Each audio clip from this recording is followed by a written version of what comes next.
Senhor presidente,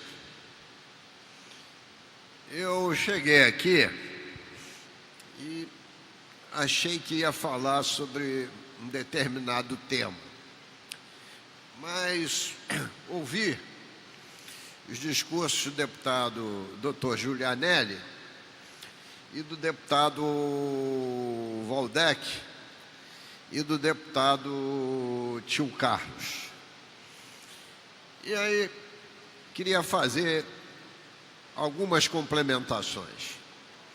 O deputado Waldeck foi muito feliz em falar na emenda complementar 93 de 2016, a famosa DRU, Desvinculação de Recursos da União, estipulando-a em 30% de remanejamento dos fundos. Mas eu queria complementar que, pela primeira vez, a Constituição Federal expandiu essas hipóteses para estados e municípios, através da DRE, Desvinculação dos Recursos do Estado, e da DRM, Desvinculação dos Recursos do município. Quer dizer, as perdas possíveis nas áreas mais importantes dos estados e municípios podem ser de fato, pode de fato acontecerem. E aqui no estado do Rio de Janeiro, deputado Waldeck, no dia 28 de dezembro de 2016, o governador do estado, com a casa em recesso, fez um decreto que ousou dizer que estava regulamentando a emenda constitucional 96 de 2016, retirando 30% dos recursos do FECAM, 30% dos recursos do FECAM, que são alocados numa área importantíssima, que é o saneamento básico, e 30% da FAPERJ, da área de ciência e tecnologia, que tem uma emenda constitucional que define 2% dos tributos sejam investidos em ciência e tecnologia.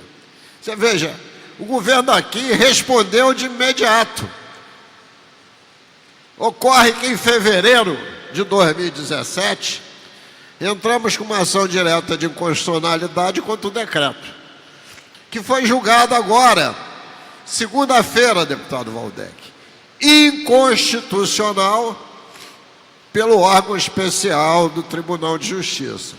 Mas, em não satisfeito, ele fez o mesmo na Lei Orçamentária de 2018, que também, assim que foi sancionada, entramos com outra ação direta de inconstitucionalidade. Dessa vez também, posso esquecer outros deputados, com o deputado Conte Bittencourt. E tenho certeza que vamos ganhar de novo. Porque como é que se pode, ou por decreto ou lei, você alterar emendas constitucionais? Mas aí é realmente o absurdo de você querer tapar um buraco tirando de áreas fundamentais.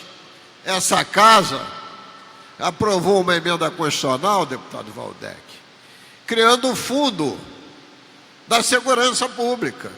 E de onde veio o dinheiro? Do saneamento. Como o saneamento também não tivesse importância, porque o dinheiro está vindo do FECAM. Então, eu queria fazer essa observação, porque Vossa Excelência citou especificamente a saúde e educação, mas também outros segmentos importantes, como ciência e tecnologia, que não deixa de ser educação, e o saneamento básico tiveram assim um canhão voltado para esses dois segmentos. Então, queria complementar com essa observação. O deputado Tio Carlos saudou a mudança do Código de Trânsito Brasileiro naquilo que pune com prisão até 8 anos aqueles que cometem crime de trânsito e embriagados. E eu queria lembrar que essas medidas de aumentar a punição, elas são pertinentes, mas não pode ser dissociadas de intensas campanhas educativas. E eu vejo, muitas vezes, o Detran gastar o seu dinheiro em publicidades indevidas. E aí queria lembrar ao deputado Tio Carlos, e fazendo coro com o mesmo, que existe um estudo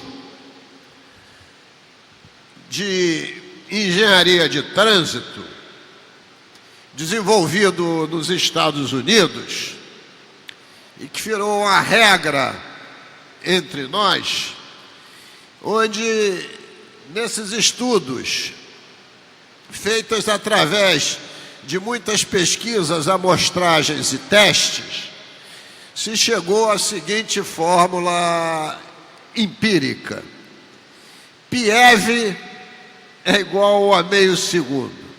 E o que é PIEV, deputado Jânio Mendes, já que o senhor é um homem que gosta dessas questões?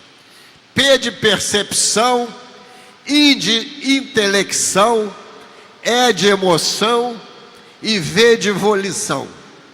Isto é, o cidadão, quando está no veículo, em CNPP, isto é, em condições normais de temperatura e pressão, ele primeiro percebe um obstáculo na sua frente, P. Depois ele tem a intelecção, isto é, ele entende, tem uma pessoa atravessando a rua. Isso é a intelecção. Depois vem o E. Ele se emociona, ou pisa no freio, mas não agiu, ele se emociona, fica impactado. E depois tem o ato de vontade, frear, se desviar, etc. Isso leva meio segundo, testado, porque isso se dá no cérebro humano, que é muito rápido. Se você bebe, essas 4 siglas, elas se deterioram. E esse tempo de meio segundo passa a ser 1 minuto, 1 minuto e 30, varia absurdamente, porque as pessoas perdem a velocidade. Ora, então se era meio segundo e passa a ser 1 minuto, deputado Jânio Mendes, o que irá ocorrer?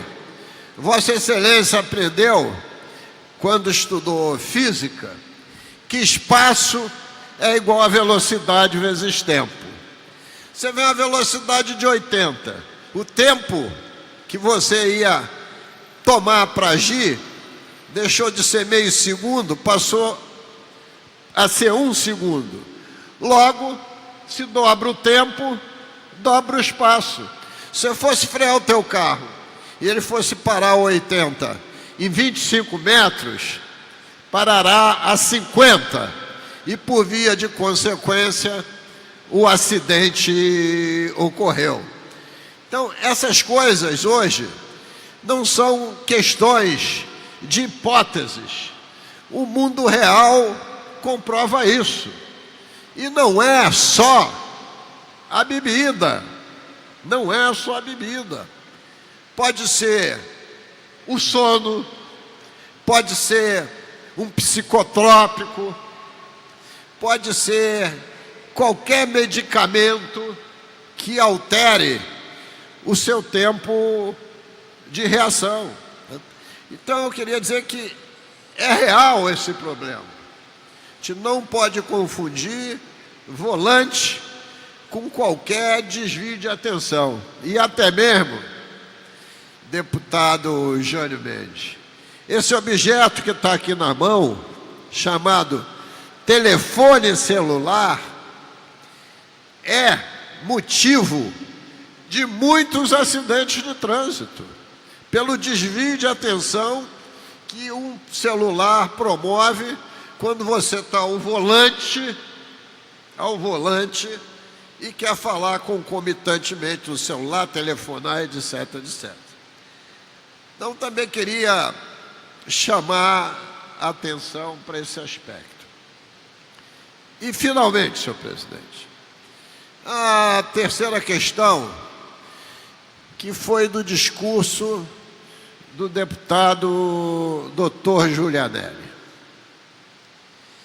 A mídia noticiou e noticia ao extremo que o presidente da Petrobras, senhor Pedro Parente, também poderá vir a assumir a presidência do Conselho da BRF, Brasil Foods, que é um conglomerado de empresas, Sadia, Perdigão, Quali, tudo ali ligado também ao Grupo Pão de Açúcar, do senhor Abílio Diniz. E, no site G1, o presidente da Petrobras diz que não vê conflito ético. Eu não quero nem discutir essa questão, que para mim é de foro íntimo. Mas eu quero, senhor presidente, é que fique claro. O Estado do Rio de Janeiro vem sendo vilipendiado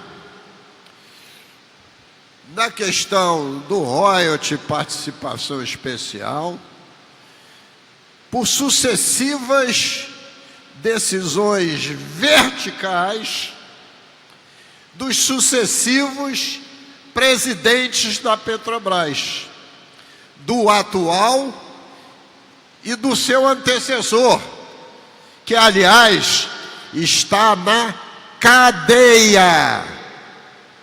Está na cadeia, o último presidente da Petrobras. E por quê?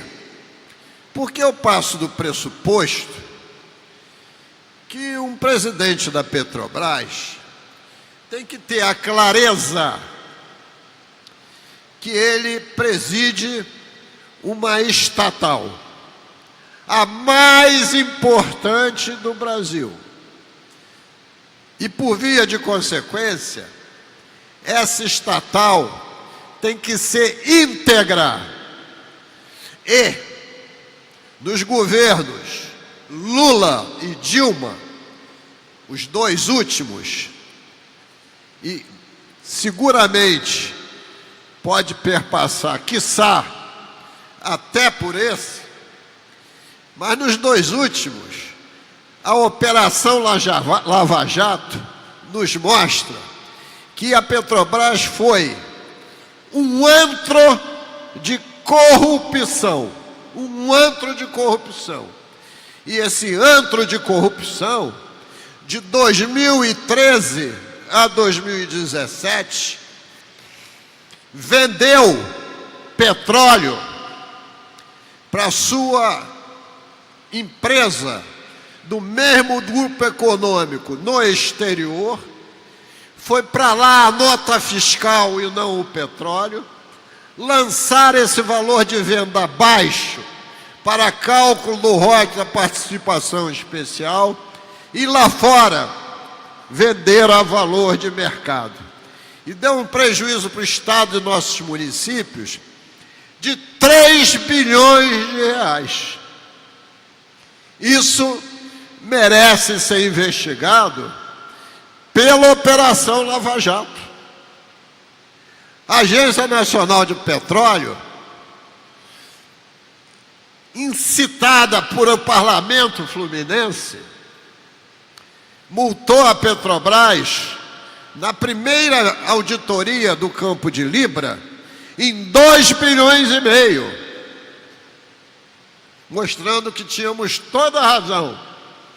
Petrobras recorreu e o presidente Temer, depois de receber um parecer da AGU, vestiu o manto de ministro togado do Supremo Tribunal Federal e decidiu a favor dele mesmo, da União, da Petrobras.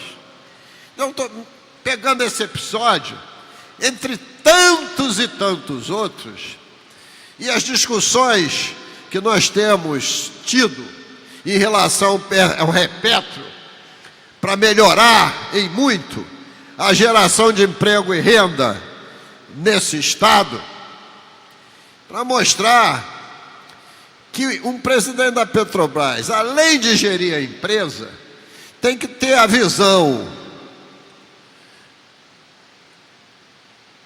uma visão de magistrado, para entender que os estados e municípios também têm que ser contemplados nos seus interesses. E o que eu vejo hoje, infelizmente, no nosso país, e por isso coloco muitas coisas em descrédito, é que uma parcela, eu nunca generalizo, deputado Jânio Mendes, mas uma parcela da elite empresarial do nosso país continua mancomunada com segmentos da elite política desse país, formando um núcleo predatório e corruptor que precisa ser dissolvido. Por isso que eu continuo e quero cada vez mais que a Operação Lava Jato e os seus desdobramentos aconteçam com a firmeza que vem ocorrendo, para que a gente possa desmontar esta plutocracia corrupta que temos no país. Muito obrigado, senhor presidente.